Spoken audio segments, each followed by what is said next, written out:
Pemerintahan Orde Baru kerap kali menganggap media massa sebagai musuh yang mengancam. Kasus-kasus pembungkaman hingga pemberedelan sering dilakukan karena dianggap menyinggung penguasa dan mengganggu stabilitas keamanan nasional. Pada masa itu, surat kabar macam Tempo, Harian Kompas, dan lain-lain harus merasakan pahitnya dibayang-bayangi rezim otoriter yang alergi dengan pemberitaan kritis. Di masa pemerintahan Prabowo Gibran, pemerintah menegaskan komitmennya terkait kebebasan pers di Indonesia. Namun, fakta berkata lain. Kekerasan, intimidasi, dan teror terhadap jurnalis masih sering terjadi. Apa saja kasusnya dan bagaimana pemerintah meresponnya? Prabowo Subianto diketahui menjadi salah satu tokoh yang memiliki riwayat ketegangan dengan media. Pada 2014, Prabowo belak-belakan menyebut pemilik media Jakarta Post brengsek. Prabowo bahkan tak mau diwawancarai wartawan Jakarta Post karena menurutnya media ini mendukung pasangan capres lain di Pilpres 2014. Tapi terkait koalisi tadi, Pak. Terima kasih ya, saya maaf. Jakarta Post saya nggak mau jawab. I'm sorry. At least I tried. Yeah, you tried. It's not your fault. It's your owners. Bukan salah kamu. Bukan salah kamu, tapi koran kamu itu waduh brengsek. Dan saya tulis balasan nggak dimuat. Kalau Prabowo bikin artikel nggak boleh dimuat. That's not real democracy. Tolong ajarin, kasih tahu Sofyan Wanandi itu tidak demokrasi. Dalam sebuah video yang beredar pada 2014, Prabowo nampak kesal ketika akan diwawancarai oleh reporter Kompas TV. Prabowo juga mempertanyakan bagaimana reporter Kompas TV bisa masuk dalam komplek rumahnya. Bisa masuk ke sini Kompas. Kenapa you kasih masuk? Di bawah, Pak. Kompas itu tidak adil, tidak fair. Kompas cetak, Pak. Kompas Group tidak fair dan tidak adil. Tak sampai di situ, Prabowo juga pernah mengatakan wartawan bergaji kecil dan tak sanggup belanja di mal dalam wawancara di halaman kampus Universitas Bung Karno pada 2017. Ya kita membela kalian juga para wartawan, ya. Gaji kalian juga kecil kan? Tahu karena kelihatan dari muka kalian. Ya kan? Muka kalian tuh nggak bisa belanja di mall. Betul kan? Ayo, jujur. Jadi kami ini membela kalian. Meski dianggap sebagai guyonan, beberapa tokoh jurnalis mengecam pernyataan ini. Setahun berikutnya, Prabowo lagi-lagi marah kepada media lantaran merasa tidak objektif dalam memberitakan reuni 212 yang berlangsung di Monas. Lihat tadi Pak. Kamu di mana kamu? NTV, Pak, NTV. News, Pak. Kenapa wawancara saya? Pak, orang kemarin 11 juta kok bilang ada orang. Pada masa Pilpres 2019, Prabowo pernah memperingatkan media yang hadir di acara peringatan Hari Buruh Internasional agar berhati-hati. Para media, hati-hati. Kami mencatat kelakuan-kelakuanmu satu-satu.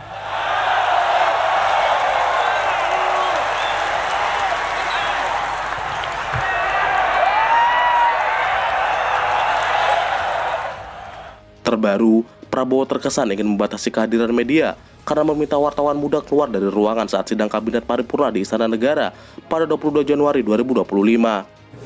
Saya kira media ini masih muda-muda ya. Jadi ada hal-hal yang kalau orang tua bicara yang muda-muda ya, yang muda-muda anak-anak biasanya tunggu di luar. Kan begitu kan? Ya. LBH Pers mengecam pernyataan ini sebagai tindakan yang merendahkan dan memandang sebelah mata profesi jurnalis, menganggapnya sebagai ejekan terhadap wartawan yang tidak pantas mendengar diskusi serius. Meski dianggap sebagai tokoh yang alergi dengan media, Prabowo mulai menunjukkan sikap positif terhadap media dalam beberapa kesempatan, seperti wawancara eksklusif dengan 7 jurnalis di Hambalang pada 6 April 2025. Namun, ini jelas belum melegakan para jurnalis kritis yang terus dihantui oleh teror dan intimidasi yang bisa saja mereka dapatkan di lapangan. Pada 27 November 2024, wartawan senior Blitar bernama Prawoto dan beberapa rekannya menjadi korban intimidasi dan kekerasan dari sekelompok orang usai meliput dugaan praktek politik uang dalam Pilkada Kota Blitar. Sekelompok orang yang diduga pendukung salah satu paslon mendorong dan memukul Prawoto di bagian wajah dan dada. Mereka juga sempat merebut ponsel dan memaksa salah seorang jurnalis menghapus rekaman video di ponselnya. Pada 28 November 2024, 5 pengurus UKPM Caka Universitas Hasanuddin ditangkap secara sewenang-wenang oleh aparat polisi dan dibawa ke Polrestabes Makassar. Mereka sempat ditahan dan diperiksa terkait status hukum Caka dan pemberitaan mereka soal kasus kekerasan seksual yang terjadi di kampus. Di lain pihak, Unhas melalui pernyataan resminya secara tegas membantah tuduhan bahwa institusi mereka telah melakukan kriminalisasi terhadap 5 pengurus tersebut. Pada 23 Desember 2024, Rida Yansa, jurnalis Raja Wali TV Gorontalo, menjadi korban kekerasan perwira polisi bernama Tony Sinambela saat meliput aksi unjuk rasa mahasiswa di depan Polda Gorontalo. Merekam, tiba-tiba ada salah satu oknum kepolisian, dalam hal ini Polda Gorontalo, yang memukul HP saya, yang masih sementara merekam kejadian aksi ataupun saat ditangkap itu teman-teman masa aksi dari pihak kepolisian. Beberapa hari kemudian, Kapolda Gorontalo dan Tony Sinambela secara resmi menyampaikan permohonan maaf kepada Rida Yansa.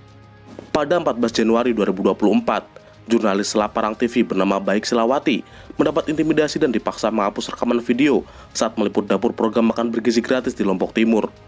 Intimidasi ini dilakukan oleh Ketua Panitia Program Makan Bergizi Gratis Lombok Timur, Agamawan Salam. Beberapa waktu kemudian, dirinya mengaku khilaf dan meminta maaf kepada Sila dan seluruh jurnalis di Lombok Timur.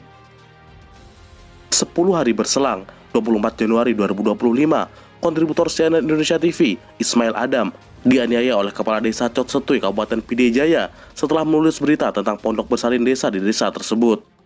Pada bulan Februari 2025, selama protes Indonesia Gelap yang menentang pemotongan anggaran dan kebijakan MBG, beberapa jurnalis mengalami intimidasi dan kekerasan fisik oleh polisi atau pihak tak dikenal. Fitrianti dari Halmahera Raya dan Zulfikram Suhadi dari Tribun Ternate misalnya menjadi korban penganiayaan oleh anggota Satpol PP Kota Ternate saat meliput aksi demonstrasi Indonesia Gelap di depan kantor wali kota Ternate. Pada bulan yang sama, Yudina Nujumul Qur'ani, wartawati dari Inside Lombok, disebut mengalami kekerasan fisik oleh pegawai pengembang perumahan saat meliput banjir di Kabupaten Lombok Barat, Nusa Tenggara Barat. Kejadian ini terjadi saat Yudina berupaya mengklarifikasi informasi terkait banjir yang menggenangi sejumlah perumahan di wilayah tersebut. Namun, pihak pengembang membantah semua tuduhan kekerasan itu dan kepolisian kemudian memutuskan untuk menghentikan penyelidikan kasus ini. Pada Maret 2025, kekerasan terhadap jurnalis meningkat tajam. Aliansi Jurnalis Independen mencatat setidaknya 18 jurnalis menjadi korban kekerasan selama meliput aksi protes menentang RUU TNI. Di Surabaya misalnya, Rama Indra, jurnalis Berita Jatim, diserang 3 polisi saat merekam penangkapan brutal seorang pengunjuk rasa. Polisi memaksa menghapus rekaman, menyita ponsel dan memukuli kepalanya dengan tongkat.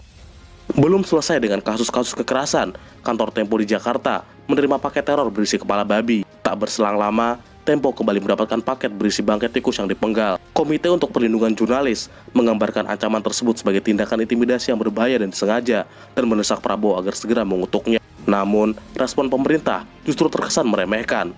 Juru bicara Presiden, Hasan Nasbi, menyarankan agar kepala babi itu dimasak saja, yang kemudian mendapatkan sentilan dari banyak pihak. Ini dinilai Terus apa yang terjadi pas dikirim itu, apa yang terjadi? Ini semacam ancaman kepada para pers. Kebebasan pers, Pak. Udah dimasak aja. Kalau kepala babi Udah dimasak, dimasak. dimasak aja.